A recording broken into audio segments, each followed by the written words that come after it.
texto, trabalhar os tópicos relativos à evolução, ao Evangelho e ao Espiritismo. Eu gosto do grupo nessa reunião. Nós vamos ler aqui os primeiros versículos, esses primeiros movimentos do Gênesis até o ponto em que o grupo trabalhou na última semana. Lembrando que o estudo, justamente por ser dinâmico, ele envolve idas e vindas, né? O avança e retorno. Fica difícil dizer exatamente onde estamos estudando, né? Porque, por exemplo, houve uma reunião onde trabalhamos muito o tópico da Arca de Noé, trabalhamos muito Caim também em outros momentos, que são capítulos mais à frente. Mas vira e mexe, quando estamos trabalhando, de repente a gente volta para o assunto de luz e treva, terra e céus. Então o assunto ele é recorrente, né? Mas dentro dessa proposta, tudo vai avançando ao mesmo tempo. Vamos ler então o início. Gênesis capítulo 1. No princípio, criou Deus os céus e a terra era sem forma e vazia, e havia trevas sobre a face do abismo. E o Espírito de Deus se movia sobre a face das águas. E disse Deus: haja luz, e houve luz. E viu Deus que era boa a luz, e fez Deus separação entre a luz e as trevas. E Deus chamou a luz dia, e as trevas chamou noite. E foi a tarde e a manhã, o dia primeiro. E disse Deus: haja uma expansão no meio das águas, e haja separação entre águas e águas. E fez Deus a expansão, e fez separação entre as águas que estavam debaixo da expansão e as águas que estavam sobre a expansão. E assim foi. Vamos parar por aqui, que já tem material com abundância, né, Márcio, para trabalhar. Uma coisa que nós podemos notar no texto como um todo, tentando trabalhar talvez esses primeiros 7 versículos como um todo, é que a experiência da criatura, ela tem um momento inicial de contato, de percepção das realidades, mas tem aquele momento de fixação do conteúdo. Então isso tem seus desdobramentos. Isso pode ser colocado de uma fórmula dentro da linguagem matemática, naquela sequência da trindade, que nós temos a unidade se desdobrando em dualidade e se fixando em trindade. Não é por aí? Então, chegamos nesse ponto de trabalhar a expansão. E a expansão estabelece uma distinção entre águas e águas. Depois vamos entender que tem água que está em cima, água que está embaixo da expansão. Então, nesse momento, a gente já percebe uma dualidade se manifestando, que é uma diferença, percebe? Tem algo que está no patamar e algo que está em outro patamar, apesar de ser tudo chamado de água, né? Mas aí o grupo já começa a trabalhar esse assunto, já veio trabalhar, ventilado na semana passada. Que água é essa? Ou que diferença que tem entre essas águas? Como é que pode ter o mesmo nome, mas manifestações diferentes? Será que é porque tem uma origem comum, mas a expressão depois é diferenciada? Ou tem material diferente ali? Ou as funções são diferenciadas, né? Isso vai sendo trabalhado. Se tem algo que está acima, algo que está abaixo, tem algo que conecta. Aí se você trabalha com algo em cima, algo embaixo, tem algo que está no meio. E esse meio é fundamental para distinguir como é que eu sei que está em cima ou embaixo. Tem algo que está dando referência para ser a metade ou o meio. Então aí já parece que tem 3 elementos. Então tem os desdobramentos, tá vendo? O estudo é muito importante ser referenciado para a nossa vida. Daquela situação que a gente filosofa, trabalha conteúdos aqui que a mente voa, viaja, e trabalha até elementos da criação do próprio ordem, né? da elaboração do planeta Terra mesmo, e pensando até na elaboração do universo, mas depois a nossa mente volta no campo íntimo e pensa assim, como é que isso é dentro de mim? Não tem aquele momento em que parece que eu estou andando em círculo e parece que a coisa está meio nebulosa? Poderia ser aquele momento de treva, e aquele momento que algo, uma instância superior fala assim, haja luz, e parece que as coisas se abrem. Então, tem uma correlação lá da criação do universo, a criação da Terra e do próprio mundo íntimo. Tem. Porque se Deus é um, ele tem que estar associado a tudo isso, não faz sentido? Como é que eu pensaria Deus criando universos e criando ordens, mas não tendo essa relação comigo, eu que sou criatura dele? Então, como Deus estabelece isso lá, ele estabelece aqui também. Agora, a criação divina, ela passa pelos seus intermediários, porque a doutrina espírita nos ensina que Deus cria, mas os espíritos fazem. Então, quando eu falo de criar ordens, criar universos, tem a participação direta daqueles prepostos. de Deus, no sentido que são os técnicos que vão elaborar esses orbes, no sentido prático ou concreto da realização. Aí já fica pensando, qual é o papel desses seres iluminados, elevados, superiores, em relação à minha elaboração? Qual é o papel deles na fecundação daquilo que representa o meu campo, que precisa ser trabalhado, fecundado? Então, assim, isso é para ampliar a ideia do haja luz. Como que o benfeitor pode chegar na criatura e falar assim, haja luz, no sentido de estímulo, de melhoria, de crescimento, de proposta nova de vida, né? Agora, uma vez que a luz foi feita, é necessário ver que a luz é boa, é necessário fixar o conteúdo, é necessário reavaliar, revisar propostas, considerar caminhos a partir daí. Então, eu acho que o grupo pode trabalhar nesses conceitos que, com certeza, vai ser muito útil, né? Alguém gostaria de trazer alguma coisa para o diálogo? Deixa eu começar aqui. Pois não. Sobre o haja luz, o momento culminante do primeiro livro da Bíblia é haja luz. E a gente nota que dentro dessa, você citou aí, está em cima, no meio e embaixo. Quando a gente vai partir para a análise da Trindade Universal, Deus, Espírito e Matéria, a gente até ousa pensar numa dinâmica, porque princípio é gênese, é origem, né? Então você tem Deus como princípio, matéria como meio, espírito como fim de finalidade. Porque ele reflete ou revela o poder de Deus. O espírito é que dinamiza isso na criação. O espírito faz. Então nós não temos aí, só aí a gente tem algo para pensar, né? Considerando essa trindade universal. O espírito trabalha de modo brilhante. E é chave para a gente poder entender isso aqui. Mas se existe o haja luz como fator determinante, imperioso da parte do Criador, despertando consciências, porque embora a luz seja um fenômeno, vamos dizer, físico, material, nós temos que entender o que está por trás disso. Porque a matéria é meio, ela não é fim, ela não é princípio. Então você tem que procurar elaborar isso aí. Então você pensa, haja luz. Quem faz luz é quem interpreta o pensamento divino, não é? Então ele starta o processo, ele inicia o processo.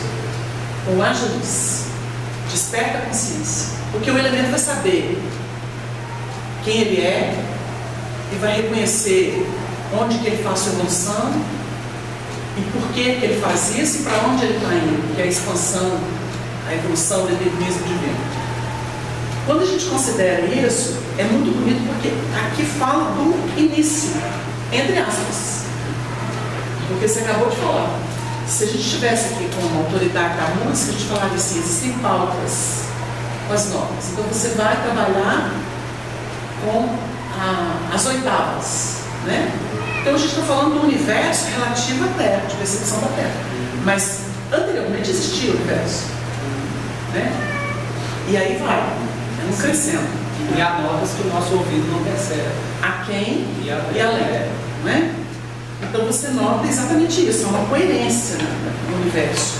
São universos. Hoje já se fala em universos. Mas a gente vai pegar em Jesus, no capítulo 5 de Mateus, culminando as bem-aventuranças, Jesus dizendo assim: resplandeça a vossa luz. Não é mais ágil, porque ela existe. Aí é resplandeça. Aí você vai ver uma oitava a mais, porque ele vem como ele virou.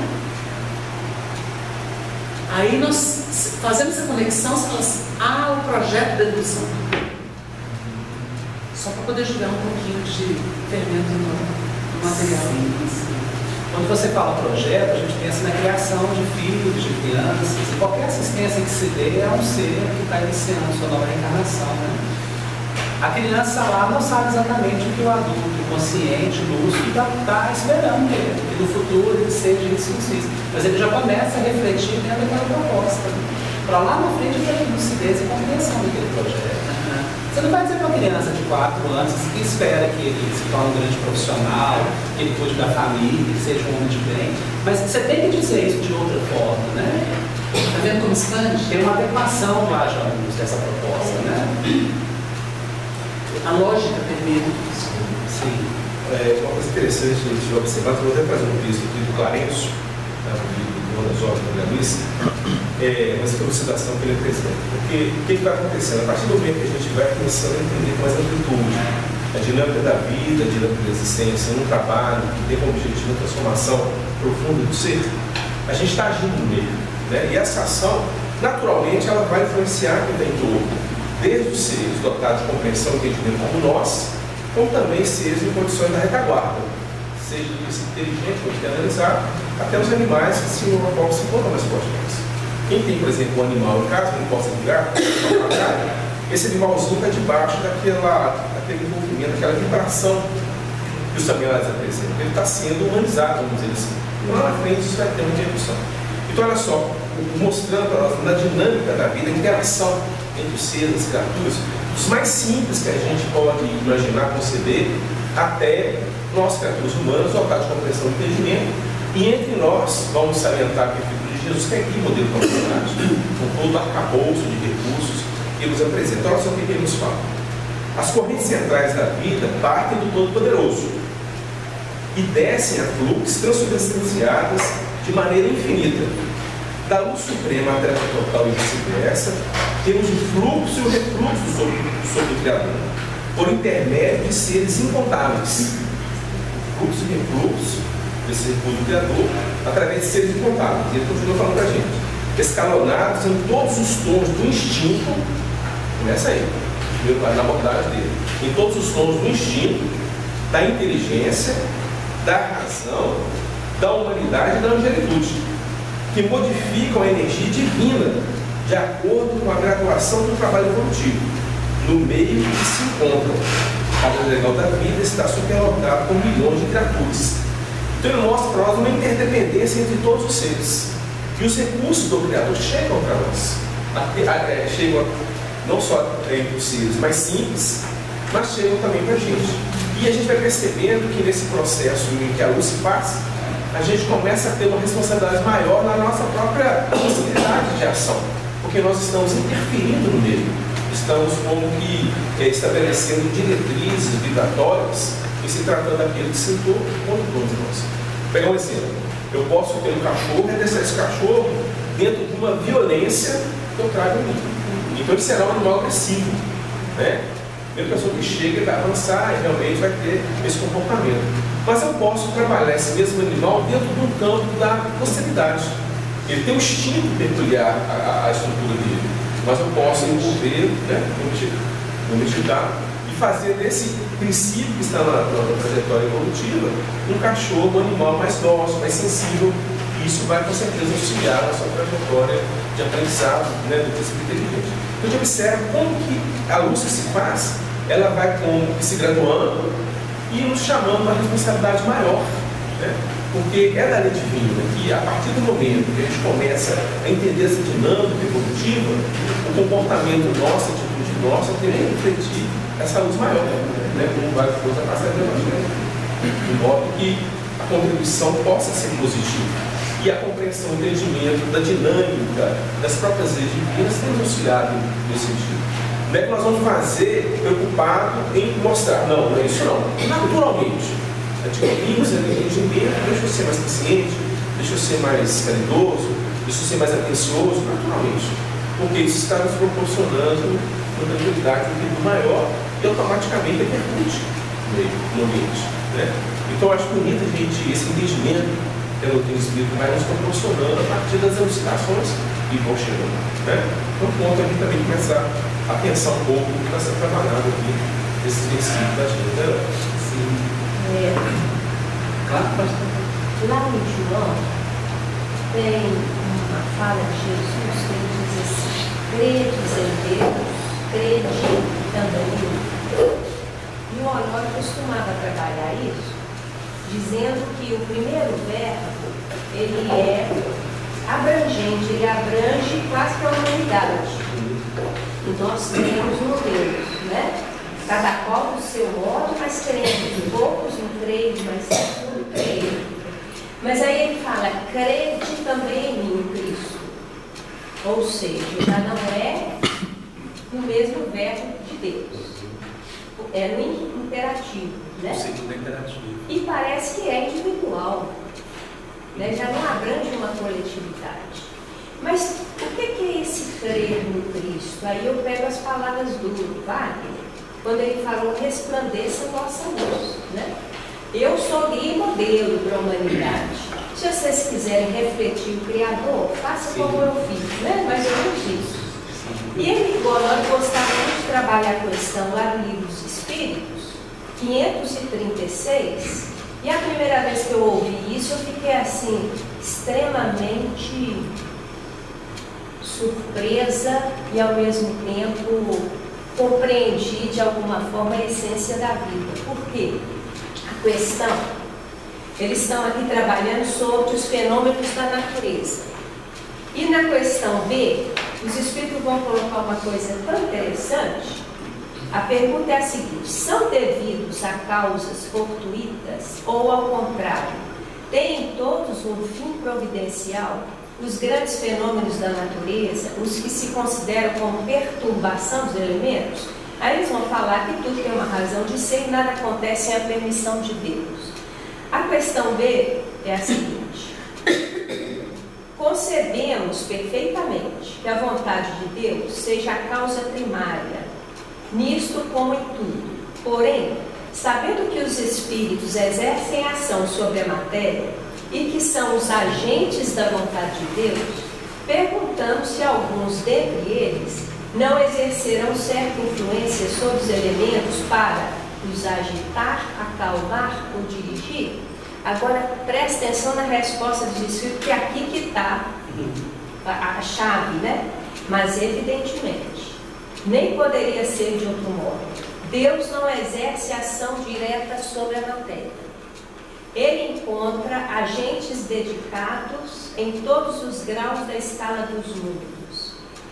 E aí, o Honório falando assim: Deus cria, mas não faz. Quem tem que fazer? Para completar a obra da criação.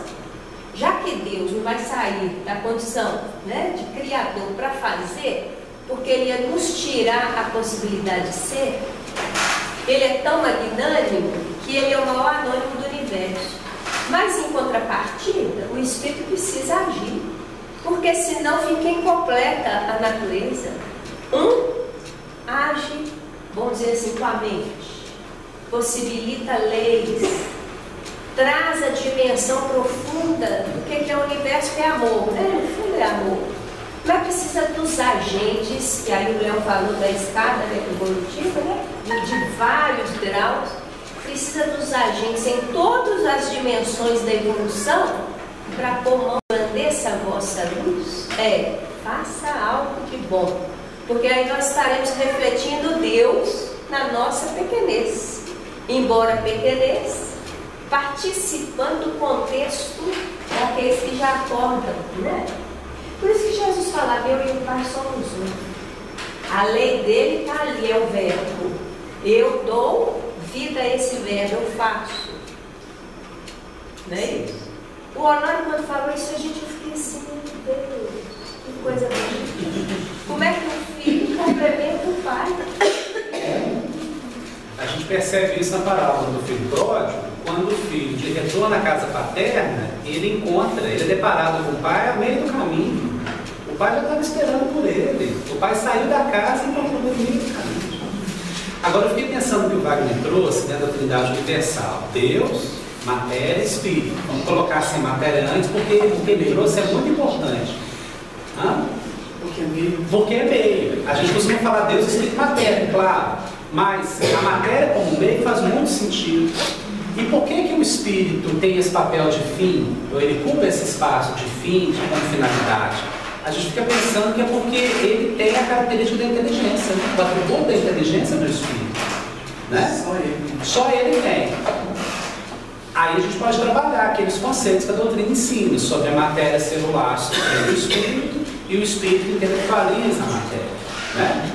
A matéria é o laço que tem de espírito, e o espírito intelectualiza a matéria. Mas a inteligência é o espírito. O espírito é a individualização do princípio inteligente.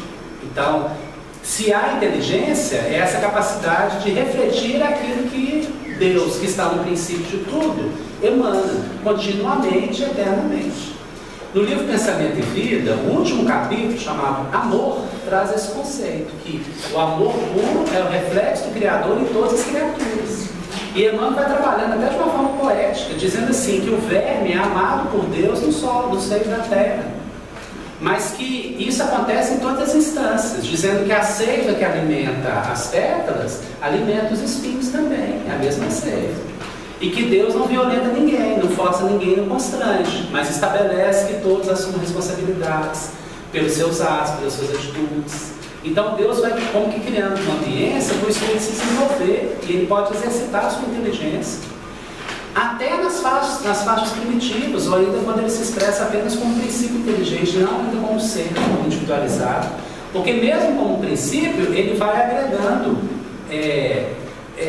não seria conhecimento, mas é aquilo que se manifesta depois como automatismo, né, como os reflexos. Então ele está agregando conteúdo, ele tem conteúdo, ele está desenvolvendo algo que vai depois se manifestar como instinto, para manifestar como inteligência. Quando o Márcio lê, tem 5 etapas aí, vocês perceberam. Ele fala de instinto, inteligência, razão, humanidade e angelitude. Se a gente pensar numa escala de 5 degraus, a gente está um pouquinho longe ainda, né? Porque o instinto fala tão alto, ele não deixa de existir. Não é uma escala que um degrau vai anulando o outro, não. A gente está falando de somar aprendizados, somar atributos, né? O ser angélico, ele tem um instinto ali já plenamente automatizado e plenamente equacionado. Ele não se deixa vencer pelo que o instinto demanda para ele. Mas ele já sabe que por aquilo a serviço da própria evolução, né? Mas parece que a gente está mais perto do início do que do fim da escala, né, Marcos? Entender a matéria como meio é bem interessante, até para a gente não ficar muito perdido nas dificuldades da vida como um todo, né? Então parece que a matéria quer prender mais do que ela devia, né? É laço, mas peraí, né? Não tem que ter um movimento de libertação? Desculpa, podia repetir o tempo verbal? Credes em Deus, crede também em mim. Crede é imperativo, né? Porque Jesus representa a lei, então a lei ela vem do imperativo. Então não há dúvidas, né? O credes é em verbo. É porque isso está consolidado, né? Credes em Deus, está consolidado. Então é geral. Crede também em mim, é a proposição. Porque é o operacional da ideia de Deus. Seria o que eu falei. Haja luz. Criador. Todo mundo esbarra no Criador porque o homem não criou o que tem. Né? O homem fica aí tateando e criando sistema em cima do que ele encontrou. Porque ele foi a última etapa da criação. Mas quando eles esbarram em Jesus na moral evangélica, é como se Jesus fala assim, positiva, o que eu exemplifiquei. Porque aí você vai resplandecer a vossa luz. É nesse sentido. Sim.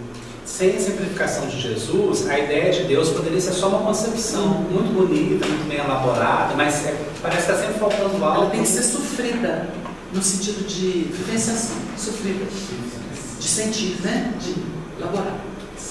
Porque senão ela não tem vida. Ela é inerte, ela é filosofia, ela é uma ideia, é uma concepção. Aí dentro disso, até, porque tem tanta coisa aí. Eu estava outro dia lendo algo de um pensador, e aí é o seguinte, está falando sobre as águas de cima e as águas de baixo. A gente vê que dentro até das próprias concepções de haja luz e de enxergar alguma coisa, de conceber alguma coisa, tem que ter o plano idealístico de percepção e tem que ter o plano aplicativo. A gente só tem as coisas depois que aplica. Você só tem domínio do que você sente e vive. O resto é cogitação. Não é? Cogitação. Então, olha que interessante. O plano ético é a concepção. Mas se você não executa isso, que é o plano operacional da aplicação, você continua só namorando aquilo. não há um casamento, então não há filho. Não vem o filho, não vem a obra. A gente estava ouvindo um filósofo falar, e ele deu uma ideia muito interessante disso, que a gente se aplica aqui. A água de cima é o plano ético. Então, por exemplo, a gente vive falando aqui do problema da mulher, que não tem igualdade antes do homem, sofreu a humanidade inteira. Tarará. Então, a primeira coisa é reconhecer a mulher como ser humano, como homem, né? Na condição de ser humano como homem. Esse é o plano ético. Mas o plano ético não funciona se não tiver a lei. Então, olha que interessante. Respeito e reconhecimento à mulher. Uma ideia a ser trabalhada como princípio educacional para dissolver preconceito, escravização, qualquer dessas ideias de margem, de marginalização. Mas tem que ter uma Maria da Penha. A Maria da Penha é a lei. Aí ela fere o seu interesse imediato. Aí você se contém. Porque senão você não se contém. Olha como que lei tem um papel bonito na sociedade. Aí dentro disso, de concepção, de ética e de aplicabilidade, a gente entende a água de cima e de baixo. A de baixo é você se salvando. Então quando você pega a continuidade do gênero, você vai lidar Adão e Eva, você vai lidar com o princípio. Princípio já coagulado. Água de baixo. Enquanto ser humano. Que vai gerar 2 filhos. Olha que interessante, o casal gera 2 filhos. Caim e Abel. Só que um tem inveja do outro, mata o outro. Aí depois você vai ver toda uma saga. Eis que hoje me lanças, o Caim falando com Deus, né, com a própria consciência. Eis que hoje me lanças fora da terra, da tua face me esconderei. Olha os tempos do verbo. Acontece, a gente poderia interpretar. Acontece ali uma desencarnação, em seguida ele fala, e da tua face me esconderei, projetando o futuro. Programação dentro de uma lei operacional, que é a água de baixo. A concepção que tinha de não matar, ou de não comer da árvore, de não ter, né, aqueles distúrbios lá que estabeleceram entre Adão e Eva, ele já trazia isso de herança. Então ele tinha referencial. Referencial moral pode comer de todas as árvores daquela da ciência do bem, não. Ou seja, é plano operacional já, água de baixo. Mas lá na frente, ele vai ter que voltar e favorecer o irmão no processo encarnatório. Só para dar uma ideia, só para a gente dar uma ideia. Tudo que a gente for estudar de plano operacional é a lei sendo aplicada para poder ferir a sensibilidade do indivíduo, para ele fazer valer a concepção. Para fazer valer a concepção. Então você pega uma humanidade que tem aí 3.500 a 3.800 anos de tábuas de lei. Na pedra. Na pedra. É rude. Ali, ó, ferido, a ferro, fogo. Então você vê que é uma estrutura rude. Falar de evangelho ainda é cedo, porque o povo ainda não se contém diante da lei. Ela continua ferindo. A pena de Daniel continua, olho por olho, dente por dente, vida por vida. O que é isso? Processo encarnatório. Você vai vir estropiado, porque você estropiou. A lei tem que vir primeiro? Porque a lei é um instrumento didático da providência divina, dentro de um concerto, vamos dizer, terráqueo, né? Aí vamos ao sistema aqui, essa matéria densa nesse nível, para fazer o indivíduo aprender com as suas ações e reações. Aí ele forma um plano ético, que negócio de tábua da lei é certo, aquilo não é errado, não. Ou quando o elemento pega mais. Jesus, na época dele, lidando com Pedro, que foi defender Jesus com a espada, Jesus anunciou a lei de Moisés. Ele não falou de perdão, de caridade, não. Ele estava falando com alguém rude, que não tinha condição de atingir o nível dele. Ele virou e falou assim: embaia tua espada, porque quem com ferro fere, com ferro será ferido. Ele foi lá em Moisés. Mostrou a lei de ação e reação. Porque eles estão laborando nisso. Quando fala isso para você, você treme. Porque se falar da lei, você treme. Porque você está sofrendo a operacionalidade da lei em todas as encarnações que você tem. Para quê? Para formar uma estrutura ética que vai te guiar o moral, que é a conduta. Então, Aí você tem que olhar um indivíduo desse e falar assim, deixa eu ver o que é o plano de percepção ética dele. Você tem que estudar o camarada. Será que ele dá conta? Senão você tem que usar os instrumentos mais rudes. Por isso que o Evangelho ainda é muito novo para a humanidade. Ainda é uma notícia que o povo não sabe receber. É preciso sensibilizar, né? A lei fala sensibilização. Por exemplo, se eu venho com... Que sensibilização? Te dá corretada mesmo. Pois é. Você passa a chorar, sangrar, sofrer. Como consequência. Sensibilização é ir lá fazer um carinho com você assim, ó. Não, mas olha só, se eu venho uma vida sem condições financeiras nenhuma, vamos dizer assim, rude, passo um frio do cão na minha choupana. A próxima vez, quando eu ver alguém com frio ali fora, eu vou falar, nossa, esse cara deve estar sentindo frio. É isso. Sensibilizou lá na frente. É essa né? sensibilização rude. Mas o mecanismo ele é intenso. Rudimentar. Muitas vezes rudimentar. Estou com pele irritada, andando de muleta, estou pensando em todo mundo que é estropiado. Nunca pensei nisso. Falei, como é que esse povo dá conta? Nunca pensei nisso. Vocês entenderam? É diferente. Aí você abre o coração. Então, tem que sofrer. Mas como é que abre o coração? Não é? Olha como é que a lei opera. Vai enxergar sua mãe que ficou 3 anos assim. Para mim estava tudo bom. Mãe, como é que você aguentou? Imagina se eu tivesse lei, né? Nem que vinha na cabeça. Contenção, né? Esse negócio de lei é maravilhoso, gente. E Paulo entendeu também isso, que ele trabalha nas epístolas, né? Que o Evangelho liberta da lei. E trabalha toda essa ideia de lei e da vivência do amor, do Evangelho libertando. Mas a gente tem que entender que isso é um processo, né? A gente está nessa proposta de aprender isso e com o tempo, com esse mecanismo, conseguir se libertar dos aspectos que, na verdade, nós mesmos criamos. Né? O aprisionamento dentro daquilo que é a minha experiência, aquilo que eu vivenciei. Eu não vou me aprisionar dentro do que é a experiência do outro. Eu me aprisiono nas experiências próprias do meu aprendizado. E é dentro daquilo que eu me liberto também.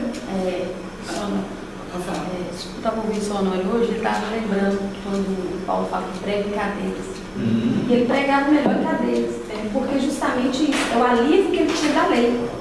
Porque no sofrimento dele é como se ele tivesse mais autoridade para falar de Jesus. Ou seja, ele usa a lei para poder falar com mais autoridade. Sim, vai constrangimento. Observe. Voltando às águas, água de cima e de baixo. A de baixo é operacional. É o sofrimento, é a luta, é o condicionamento reencarnatório, é você lutando para sobreviver, lutando para ser querido, lutando para amar. Quando você aprende a lição, a água evapora e vai irrigar de cima. Você entendeu? Aí você amplia a concepção. Você dá para ela um sentido de autoridade. Aí você entende um caso daquele que é contado aí do budismo. Foi ajudar o escorpião e foi picado por ele. Aí fala, mas mestre, o escorpião tem essa natureza traidora, perigosa. Ele falou assim, pois é, mas a minha é a da bondade. É de ajudar. Sim. Vocês entenderam? Natureza. A lei dele já é o amor. Pois é, a lei dele já é amor. Então você passa assim, como é que aquele camarada aguenta isso? Você pensa isso do Chico, você fala assim, o Chico podia com cada canalha dentro da casa dele, canalhada. Você fala assim, meu Deus, como é que esse homem permitia? Mas onde é que a luz dele vai resplandecer? É no meio de canalha, no meio de bonzinho. O dia que o povo bom quis morar, todo mundo em Pedro Leopoldo aqui, falou com ele, viu um monte de gente, liderança. Não, vocês vão ficar lá no lugar de vocês. Porque muitos mourões juntos não dão boa cerca. Cada um um ponto, cada um uma lâmpada clareadora. Tem que trazer o povo não. Gruda aí um monte de gente esquisita, quer ver a luz aí resplandecer. É sério?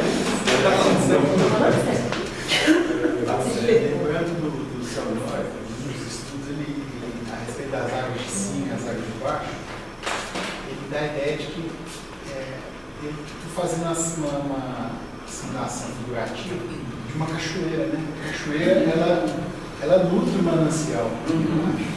Então, o que seria da humanidade só com as águas que ela tem, sem o suprimento divino? Aí lembrei também, ele menciona o rio azul, que distribuem recursos mais sutis e de qualidade para a humanidade encarnada, para os desencarnados que estão nessa faixa. Aí a gente lembra também de Paulo, o que seria do Evangelho se Paulo não tivesse tirado o Evangelho do seio da comunidade de Jerusalém, hebraica, daqueles sacerdotes, e distribuído isso para gentes comuns, ramificando, né? E eu lembro também do Espiritismo, que vem como uma água de cima para abrir o entendimento das águas que os homens já tinham, já mal interpretavam, já mal direcionavam. É como uma água de cima. O Espiritismo abrindo todo o valor dessa água represada para o lado embaixo, sobre o domínio do mundo. Nesse estudo do Honório sobre a separação das águas, de cima e de baixo, ele também traz uma ideia que é como se fosse separação de... como é que ele fala? Separações vibracionais. Então, tem a ver com o que o Wagner trouxe. Ele fala assim, tem muito mais a ver com o estado do que com a região em si. Isso. Mas pela lei acaba sendo regionalizado. Sim, regionalizado.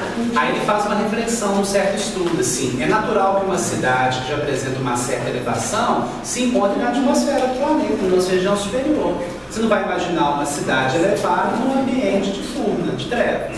Então quer dizer que não há espíritos lá a trabalho, essa é a missão, né? Mas o ambiente mesmo acaba tendo uma separação de certa forma física ou concreta.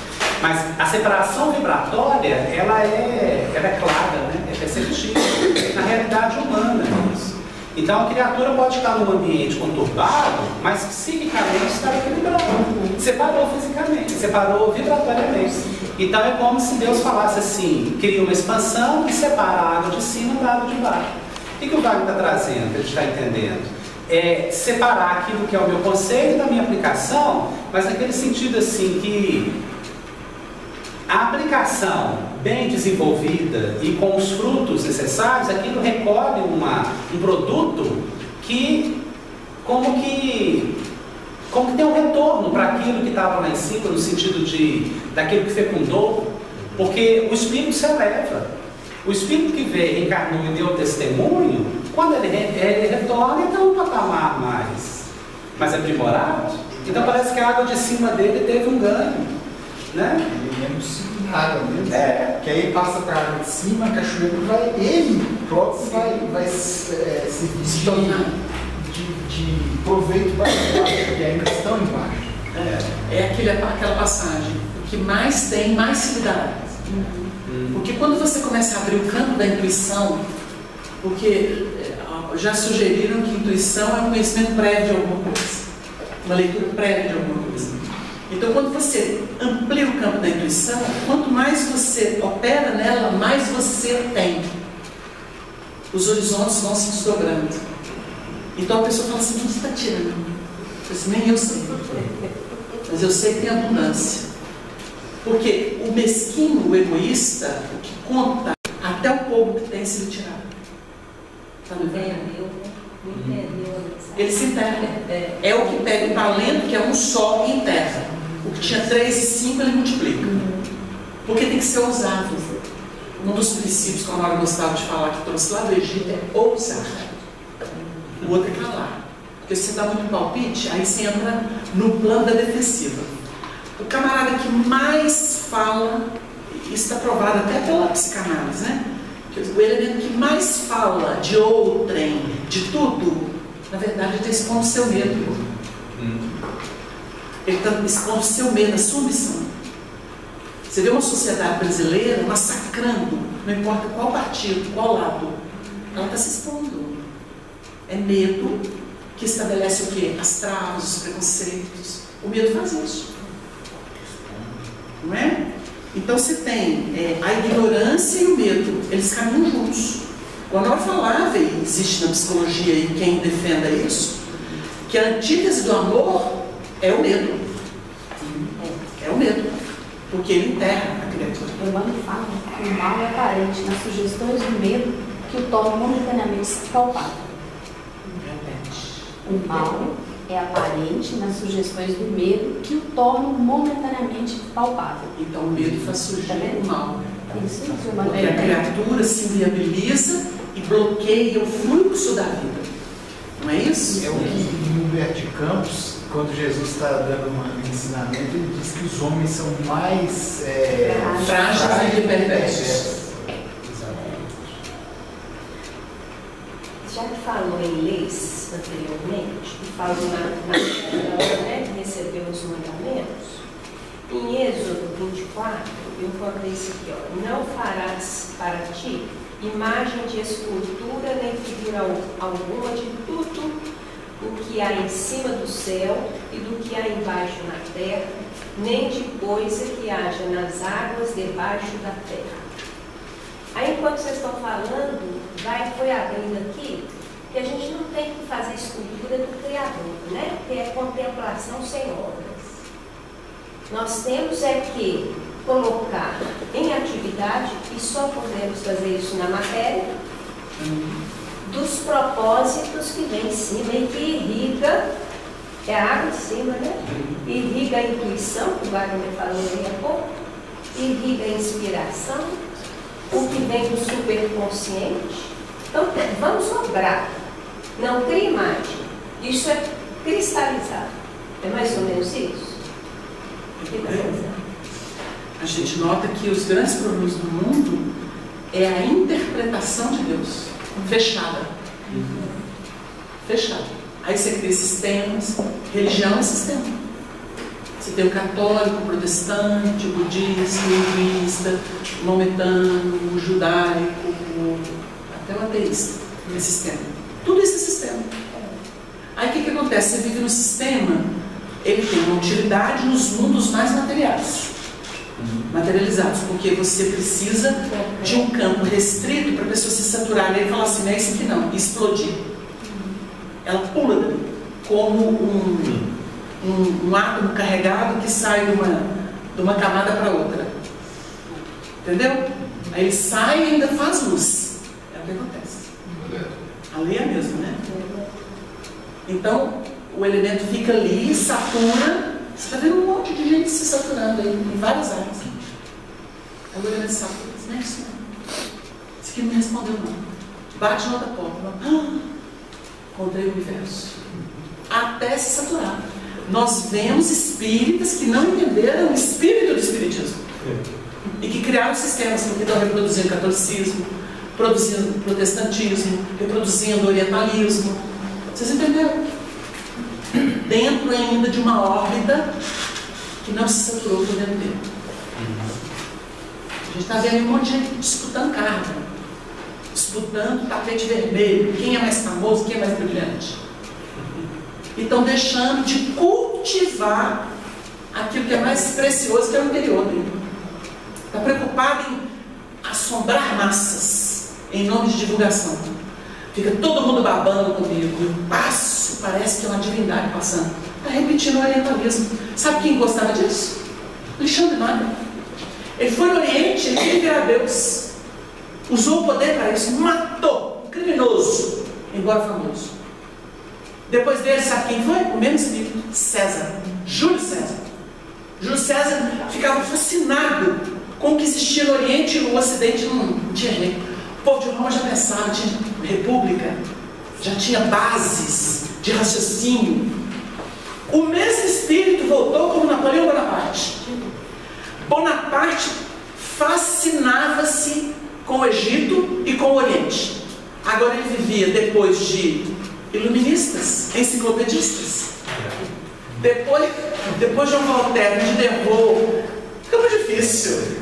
Esse povo pensa, eu quero ser Deus. Conseguiu ser imperador, mas não bastava, queria mais, queria ser Deus, queria criar uma religião de adoração externa. Isso está na obra dele, na biografia dele. Ele não se continha, ele queria ser Deus. Foi descer Deus lá no Santa Helena. Até uma ilhazinha parecia. E aquela, sou o rei dos ratos, diz que tinha muito rato. Sou o rei dos ratos. Estava no lugar certo. Um rato daquele que matou, do jeito que matou, heróis. Agora nós temos esse povo, heróis que não passam fome, esse mundo injusto, faz guerra para poder ter mais dinheiro. Olha os ratos aí. Olha os Césares aí, olha os Bonapartes aí. Falido. Não é? Hipocrisia pura. Então, o problema da deificação. Tem muita gente que tem saudade disso. A gente conhece muita gente que adora. Hoje eu entrei ali na Valma Santa. Tem gente que adora ter fama, para ter um monte de olho em cima dele, assim, adorando ele. Que praga é isso? Você tem que ver por dentro. Pelo amor de Deus. Adoração externa. Isso é escravidão. É a pior escravidão que existe. Então, a gente fica para ver as pessoas no momento da aferição. Quando vem a enfermidade, quando vem a perda do chão. Aí você fala assim, vamos ver como é que ele está. Cadê? Pregou para os outros. Fez para os outros. O povo veio olhar. Não é? Isso é um estudo interessante até de rede. Por que existe rede? Porque a pessoa quer se mostrar. Todo mundo quer ser capa de revista. Todo mundo quer ver o nome dela sendo discutido. E os valores verdadeiros. Está trabalhando por dentro? Se está, tudo bem. Agora, se não está, na hora que vê a rasteira, não aguenta. Na hora que vê aquelas torrentes, né? Olha,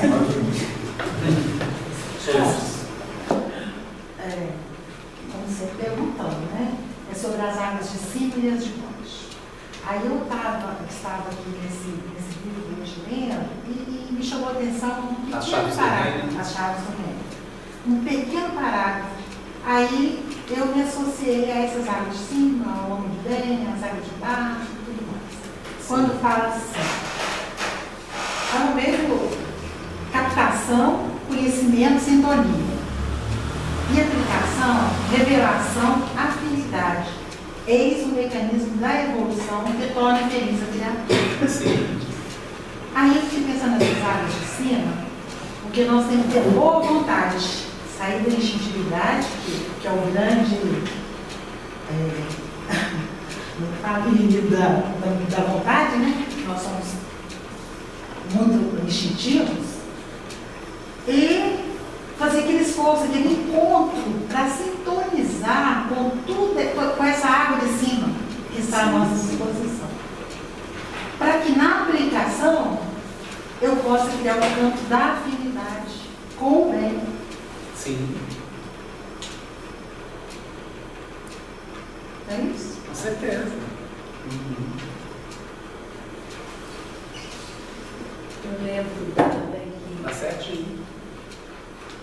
o Wagner narrou uma vez que o Chico falava assim, está faltando intérpretes, né? O Evangelho. E o povo acha que quer falar. Os espíritos falam que E aí a apóstolos gente são raros. via Né? o Chico, ele corria de luzes, né? Até ele metia assim, não, tá alguém mais qualificado para uma rádio em São Paulo, dar uma entrevista, né? É. Ele era o intérprete, né, gente? Ele Sim. deixou um exemplo, né?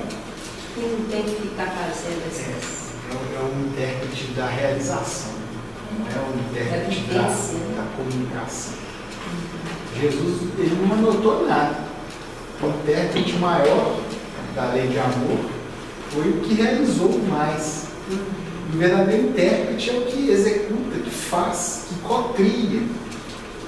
Nas águas, no meio das águas de baixo, coaguladas, em pântanos, em lodaçais, é aquele que tira uma gotinha de água pura, cristalina, e ensina a fazer isso.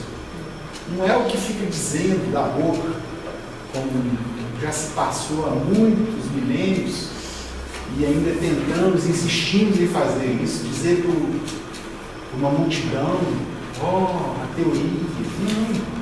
O Chico conseguiu, além de toda a codificação do Evangelho, de escrever, de ser um instrumento operativo dos Espíritos, ele conseguiu exemplificar no dia a dia. A lição que ele deu num vídeo que o Wagner mandou para a gente, de que ele acordava, ele saía do serviço 5h10 da tarde, quando ele estava escrevendo o Paulo Estevam, e até 2h30 da manhã, ele era o escritor, o revisor e o datilógrafo da obra, levou quantos anos fazendo isso? E deu conta. E fez isso 325 vezes. Anos não, 8 vezes. 8 meses. Fazendo o monumental daqui. Pois é. E ele fez isso 325 vezes que ele escreveu, né? 325 livros durante 60 anos. É um comunicador com excelência, com exemplo, com vivência. Olha, sabe aquele texto do Pensamento e Vida? Eu não consegui achar aqui. Em que ele fala que a gente costuma, sem reflexão, ir assimilando conteúdos alheios, e aí vem todo um sistema defensivo na base do medo. Sim, e acaba repetindo aquilo que a gente critica, né? Eu acho que é uma sugestão. Eu acho que isso aqui é sugestão mesmo. É capítulo 8, né? Ou 9? 6. 6? Não, 6 é fé. Deixa eu depois Deixa eu confirmar aqui, depois a gente fala aqui mesmo de informação errada, né? Eu queria só complementar. Sugestão é 9. A fala do Plantier. 6 é fé, isso mesmo. Só para dar um complemento, água de cima, né, Plantier? E aí eu fui lá em Gênesis 7, a gente está comentando com o Léo sobre o que ele fala das janelas, né, do céu. Como é? Repete, Paulo. Então, eu estava complementando a fala sua sobre as águas, aí eu fui lá em Gênesis 7, que ele fala sobre a história de Noé, né, que há águas de dilúvio, que se romperam todas as fontes do grande abismo, né, e as janelas do céu se abriram. Parece que os hebreus tinham na época uma ideia de que a terra era fixa, girava em torno dela, e que o céu era sólido. Né? Então, essa questão das janelas se abrir, aí você fala de misturar com as águas de baixo, e na verdade foram 150 dias. Né? E aqui é legal que cerraram também as fontes do abismo, as janelas do céu também se cerraram, como se fosse algo físico, né? E se a gente associar isso com o que foi falado sobre a compreensão e interpretação de Deus, à medida que o homem evolui, a compreensão do próprio universo vai mudando. Então houve um tempo que a gente acreditava assim, que tudo é fixo, que a Terra é o centro do universo. Hoje já temos outras compreensões. Então imagina o que nos aguarda de compreensão da vida espiritual. Quando os espíritos falam assim que estão em outro mundo, até que ponto é outro mundo no sentido de um outro orbe, ou é uma outra realidade vibratória do próprio planeta aqui? Mas é como se fosse um outro mundo. É uma outra realidade, mas, né? Agora, pode ser de outro orbe, no sentido até físico também. Então, assim, tem muita informação que a gente não tem exatamente ali o detalhe de como que é, né? Os espíritos não mandam uma carta, né? Um mapa, né? Uma carta astronômica dizendo o que eles estão dizendo. Porque o importante é a essência do ensinamento, né? Por onde perpassa o ensinamento. Para a gente falar de água, no livro Evangelho por Dentro, de autoria do Espírito Honório Abreu, capítulo 12, Convicção e Resistência. Olha esse versículo, Mateus 7, 25. Caiu a chuva, tem a ver com o assunto ou não? Caiu a chuva, vieram as torrentes, sopraram os ventos. Precipitaram-se contra aquela casa, mas não desabou, pois foram alicerçadas sobre a rocha. Então, o Honório vai trabalhar vários temas aqui. Ele vai trabalhar a chuva, as torrentes, os ventos, a precipitação, né? A casa, tudo isso são símbolos do Evangelho que merecem estudo. Mas quando ele fala da chuva, ele diz o seguinte, ó, caiu a chuva, guarda a significação daqueles momentos em que as provas aferidoras, em que os valores em revisão, no íntimo das criaturas, obrigá-las a se reposicionarem na vida, seja por efeito de mudança de concepção ou de rumos comportamentais, um antecedendo ao outro. Então você vê a beleza do texto, que usa um símbolo que é externo, o homem constrói uma casa num ambiente não tão adequado e vem a chuva e muda aquilo tudo. Mas está falando do campo interior de cada um de nós. O Evangelho não ia se dedicar a falar de uma realidade exterior, porque o Evangelho está falando do Espírito. O Espírito não tem só essa vida, ele não reencarna só aqui, ele não tem só essas relações, ele não tem só esse aprendizado. Cada um de nós tem uma certa limitação que a reencarnação impõe, que assim, eu estou lidando com alguns temas, tem aqueles temas principais da minha vida, mas eu sou muito maior do que isso, por aprendizado e por possibilidades futuras, por probabilidades, né? Se o meu destino é ser espírito puro, eu estou imaginando o que vem por aí, né? Agora, no momento atual, a vida traz aferições para aquelas áreas que eu preciso. Outras áreas estão guardadas, é como se fosse uma área da casa que a chuva não atinge ainda. Mas chega a hora de ser trabalhada, né? Então dá o que pensar. Depois ele fala das torrentes e a imagem das enchentes que destroem cidades, vilarejos, mostrando, somos visitados de tempo a tempo por circunstâncias profundamente renovadoras. Aí ele cita assim, derrocada financeira, abandono por seres amados, desilusões em todos os aspectos, perda de entes queridos, que nos induzem a reconhecer o acerto que Allan Kardec explicita no capítulo 5 do Evangelho segundo o Espiritismo, que é sobre bem-aventurados os aflitos, né? Que serão consolados. E nós vamos ver se estamos sobre a rocha ou não. Tem um comentário da irmã Aila, que é uma freira católica que faz estudos muito interessantes sobre o Evangelho, e ela diz que comenta com as senhoras que fazem os estudos bíblicos com ela, e às vezes senhoras simples, né, do povo, assim, até do ambiente rural às vezes, e ela fala até no tom jocoso com elas assim, mas vem cá, vocês estão reclamando da vida, das situações, lá no final da missa vocês não falam, ora vem Senhor Jesus? Tem um momento da missa que fala, ora vem Senhor Jesus, que é uma fala do Apocalipse. Nos movimentos finais do Apocalipse de João tem isso, ora vem Senhor Jesus. Aí ela questiona com as doninhas, não, peraí, vocês estão chamando Jesus e não querem que as situações aconteçam? Porque é a chuva que vai vir, gente. Jesus vindo, a sua segunda vinda, implementa uma transformação, uma mudança de tudo. Não é Emmanuel que fala no Pensamento e Vida que Jesus vem e ele muda a moda moral dos tempos? Tem muita coisa para mudar, porque parece que ele está no início do trabalho. Eu acho que Jesus ele começou a trabalhar. Ele está no início. Isso aí remete à questão da fé. E na verdade a fé é você dar crédito, você dar ouvido, dar coração à alma proposta. Porque a fé pode ser humano, divino, espiritismo, estuda isso, do Evangelho segundo o Espiritismo.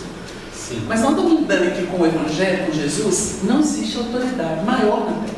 Nós sabemos, nós espíritos sabemos disso. Tem gente que não vai acreditar, judeu acredita em outras coisas, nos profetas, na lei antiga. E o maometano, né, acredita no seu profeta. Mas nós sabemos, o Espiritismo, Jesus é uma autoridade, o Espírito vai porque a gente está tentando trabalhar com ele.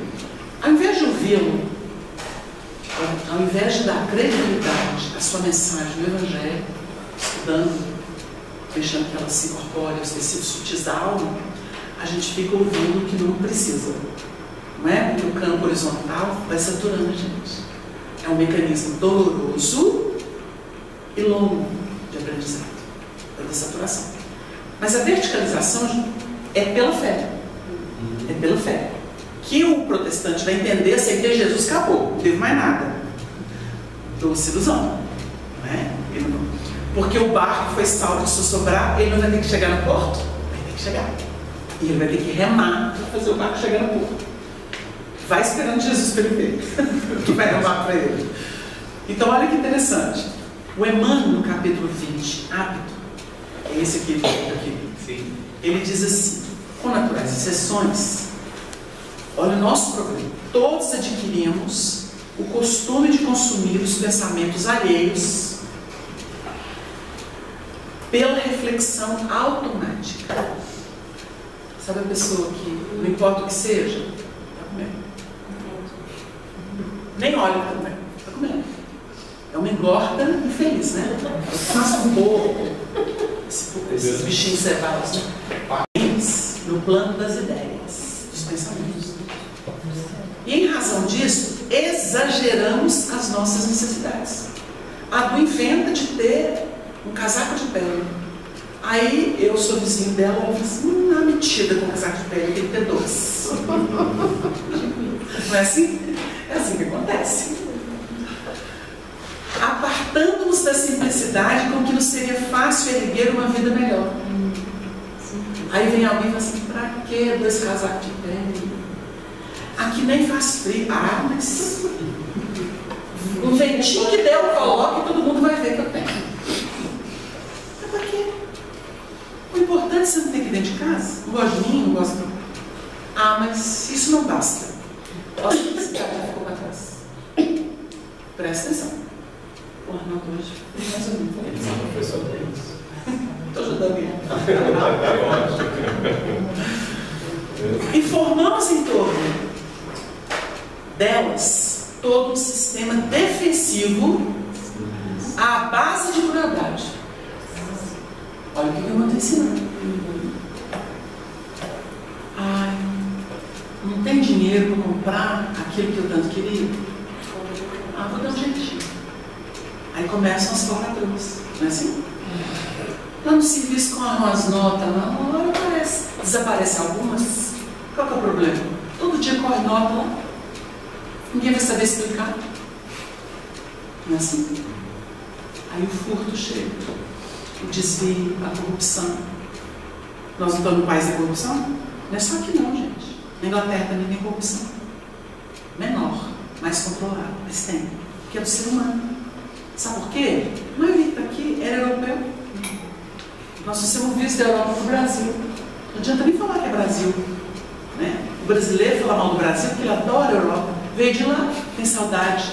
Esses vistos vieram dos arianos.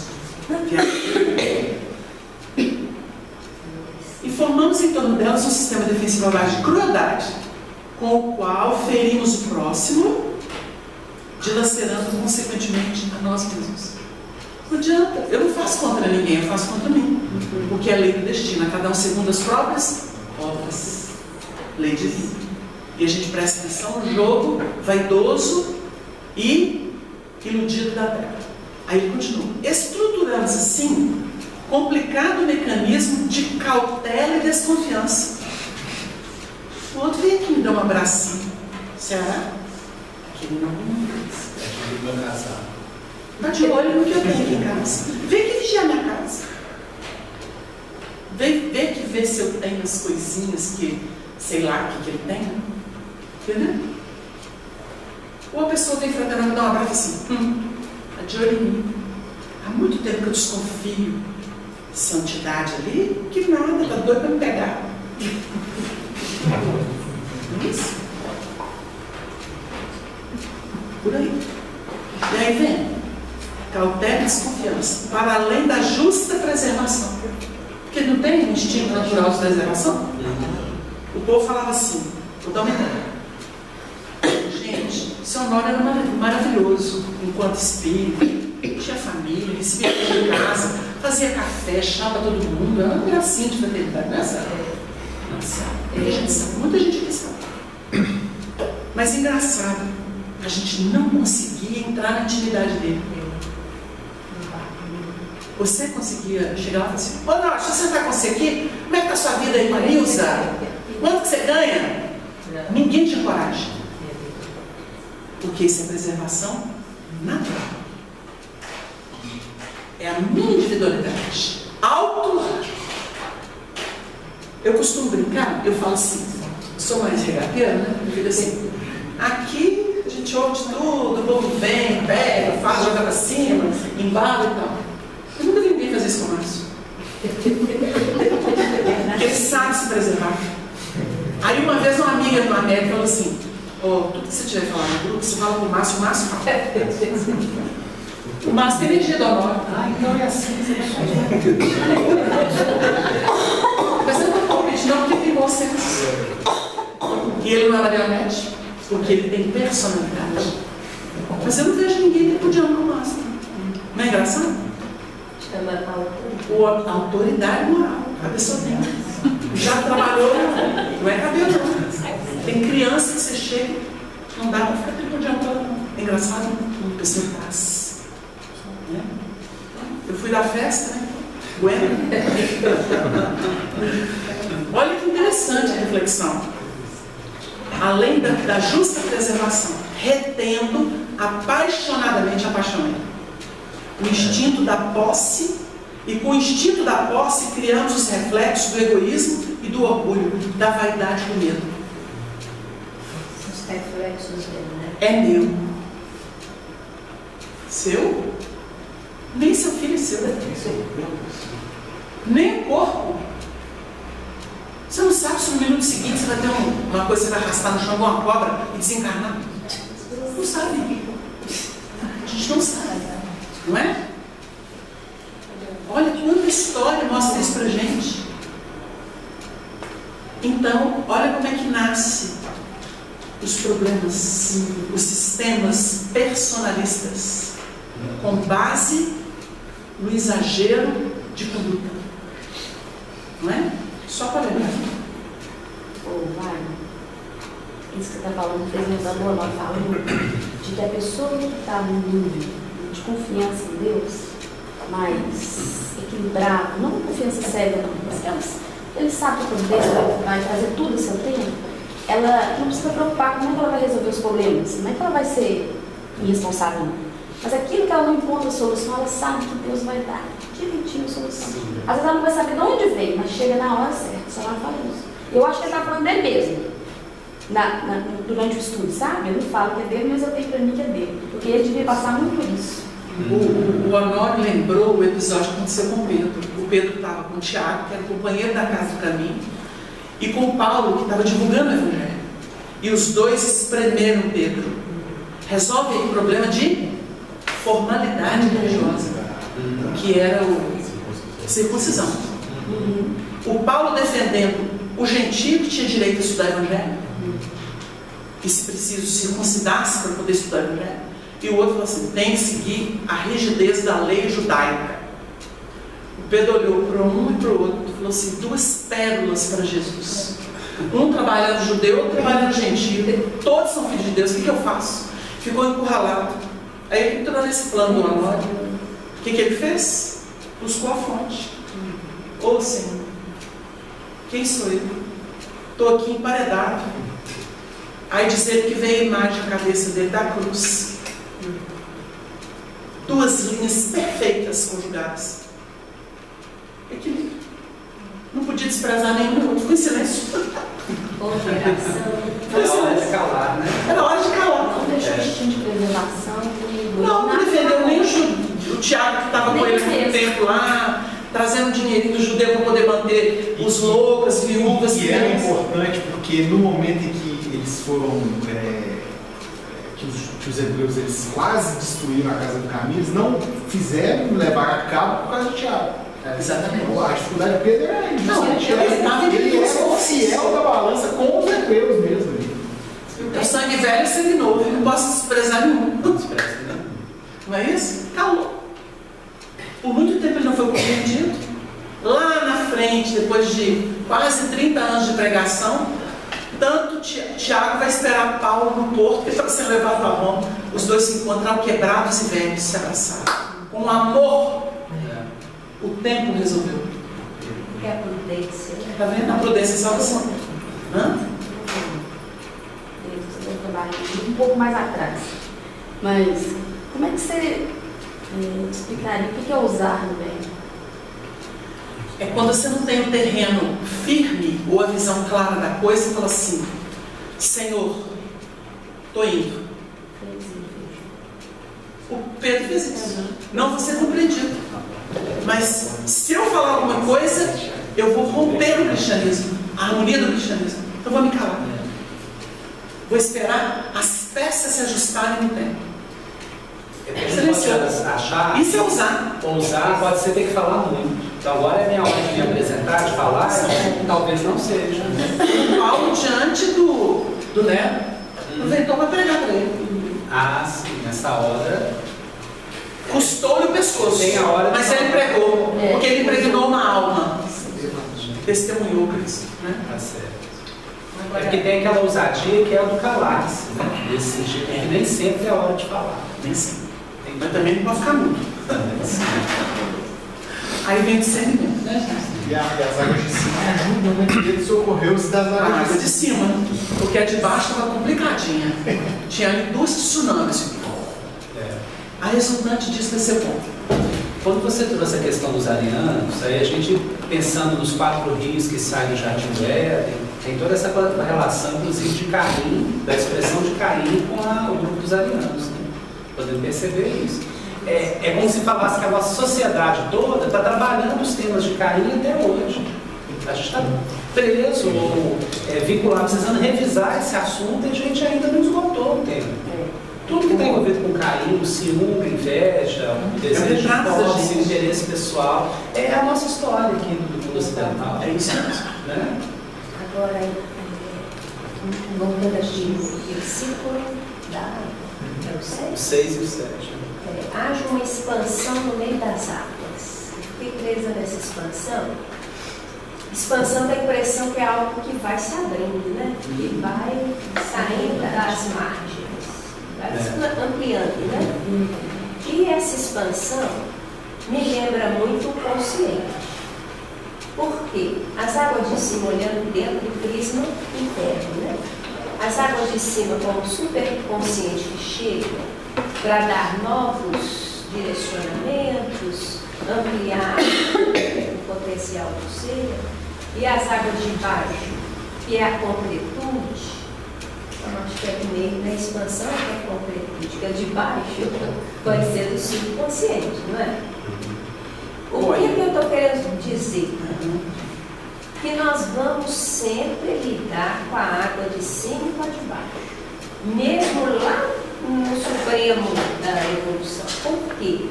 Porque nós só conseguimos qualificar o que nós projetamos com a matéria. Não tem como ser de outra forma. Sara, eu entendi sua proposta. Eu colocaria assim, como o campo operacional é um campo de expansão de potenciais, não colocaria no subconsciente, colocaria no consciente, na casa da mente. Porque se eu deixar que o superconsciente me irrigue, aquilo que está na água de baixo, consolidado, que tem força de lei, eu não vou fechar circuito. Eu vou usar a lei com misericórdia. Aí que está a expansão. Esse é o projeto. Porque, por exemplo, um camarada, vamos colocar lá o alarico, né? Bárbaro, destruidor, matando todo mundo. Reencarnou como Jesus Gonçalves, suportando em si mesmo, nas chagas que teve, a miséria que semeou. Mas ele encontrou a doutrina espírita, e quando ele encontrou a doutrina espírita, ele parou de xingar, ele parou de pensar que ele era proscrito, ele fez grandes amigos e ainda ajudou o pessoal da comunidade dele. Debaixo da lei ele ficou misericordioso. Aí que expande. Aí que expande. O outro trava. O outro fecha circuito. Se ficar com a água de baixo, ele cristaliza. É a mulher de Ló que olhou para trás e virou escravização. Ela ficou lá.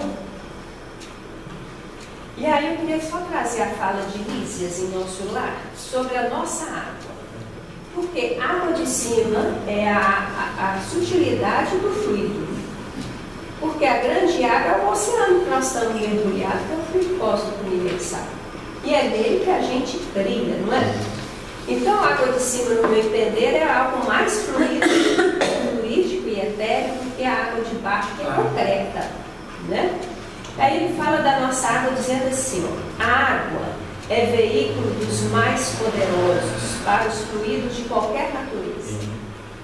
Aqui ela é empregada, aqui em Nosso Lar, né, que ele está falando, sobretudo como alimento e remédio.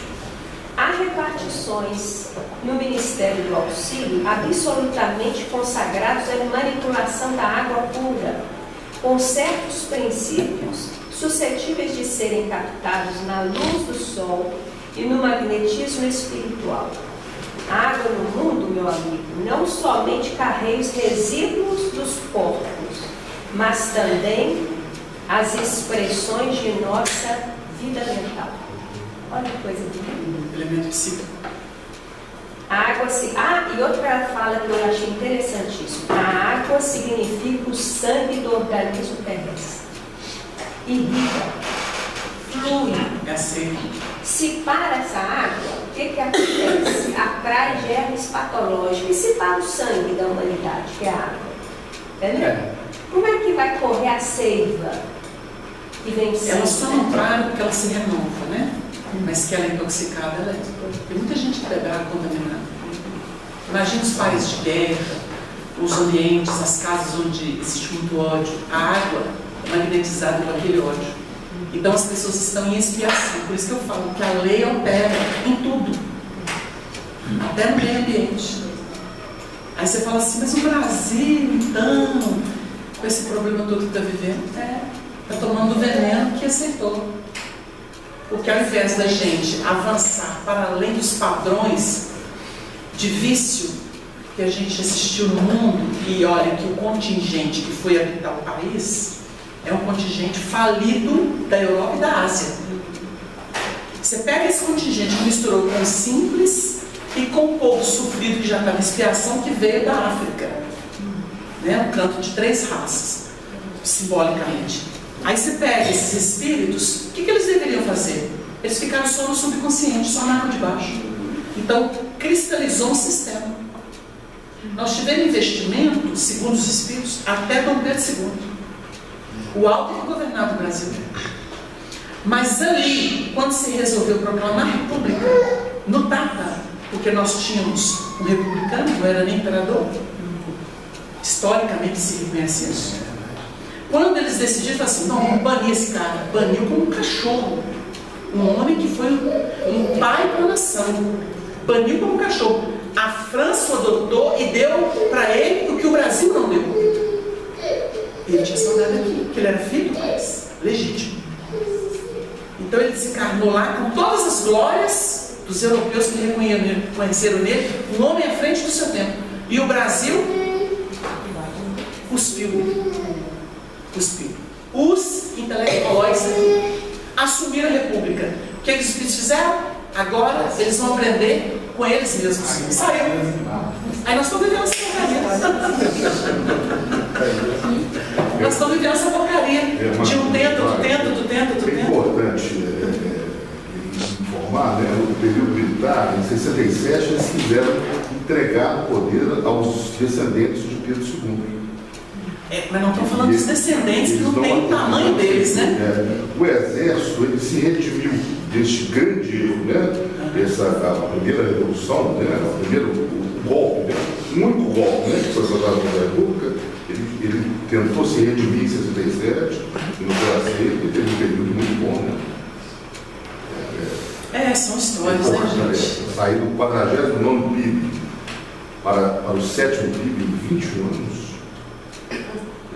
Morreram todos pobres. A gente lembra o Honório que disse assim: enquanto a gente fica gritando para ter livre-arbítrio e agir por conta própria, mas quando a gente está debaixo do determinismo divino, não tem como comparar as vantagens. Isso dá uma ideia, não é? Agora, tem que caminhar? Tem, mas vai ter sofrimento. Então a gente está aí aprendendo com os próprios erros, com a manutenção dos vícios, né? Uma hora a gente para de pensar como corte e temos que entender como as nações mais progressivas que todo mundo tem que trabalhar. E ter vez, e voz, e ser um conjunto, não é? E não ficar deificando, seja quem seja. Saiu o republicano e entrou a corte. Foi uma prevaleção da teoria pela prática. Exatamente. Mas espiritualmente, eles explicaram para a gente poder entender.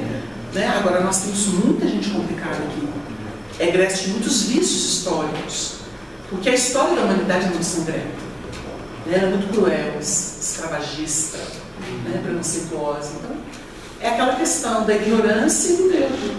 A propósito de quê? De posse, de domínio. Então, a forma que tem é espiritualizar, não tem outra. Porque se você sai da água de baixo irrigando com a água de cima, então você tem um ideal maior, né? Aí você tem mais de humanismo, de espiritualidade, de educação plena, não importa o nome que se dê, né? Não precisa ficar, porque, né? Então, não é nem questão de falar o nome de Deus, é questão de pensar com a água de cima. Água de cima. Só lembrando da reunião retrasada, quando você teve aquela lucidez de descrever a água como um pensamento divino, estudando seu Honório, eu identifiquei uma ele já tinha essa confirmação disso, que veio na fita número 5, ele explicando sobre esse movimento de Deus, ele diz o seguinte: a reunião desses elementos que refletem o pensamento divino no plano aplicativo, o Deus que se movia sobre a face das águas, é o Espírito de Deus no seu plano dinâmico. Aí mais a seguir ele diz o seguinte: então o Espírito de Deus se movia. O se movia que é o plano dinâmico. Se não tivesse esse Espírito se movimentando, seria sem esse mover-se. É o pensamento divino, o amor, a expressão da divindade está no universo respaldando, representando, refletindo a unidade do amor de Deus. Beleza, hein?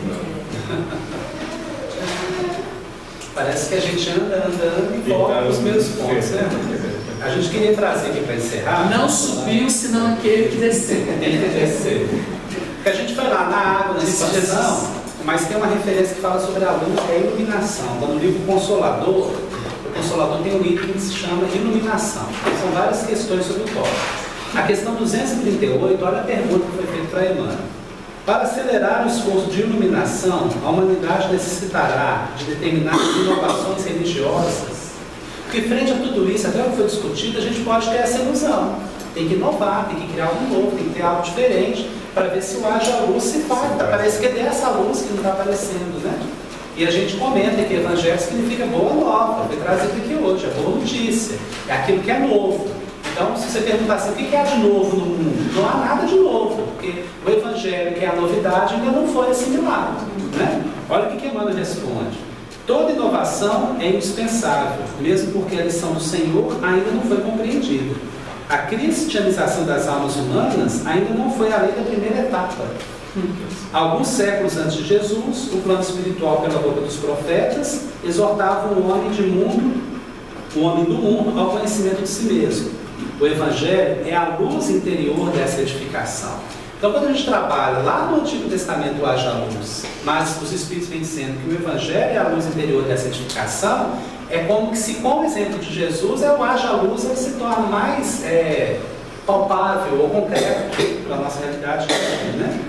Ora, somente agora a criatura terrestre prepara-se para o conhecimento próprio através da dor. Portanto, a evangelização da alma coletiva para a nova era de concórdia e de fraternidade somente poderá efetuar-se de modo geral no terceiro milênio. É certo que o planeta já possui suas expressões isoladas de legítimo evangelismo, raras na verdade, mas consoladora e luminosa. Essas expressões, porém, são obrigadas às mais altas realizações de renúncia em face da ignorância e da iniquidade do mundo. Esses apóstolos desconhecidos são aquele sal da terra, e seu esforço divino será respeitado pelas gerações vindouras, como símbolos vivos da iluminação espiritual por Jesus Cristo. Bem-aventurados o seu reino, no qual souberam perseverar até o fim. Sem o exemplo do apóstolo, que se torna essa luz, e que é a própria chama viva disso, né? Esse trabalhado por Paulo, né? Sem isso, sem esse que vai à frente, que ilumina a vanguarda, os que vêm atrás não percebem o caminho. Agora, se nós temos esses que se projetaram, a gente vai seguir o caminho deles. Né? É o exemplo. É isso aí. Estevam do primeiro. Gente, nosso tempo terminou, vamos finalizar a nossa reunião. Semana que vem, se Deus quiser, a gente dá sequência a esse estudo.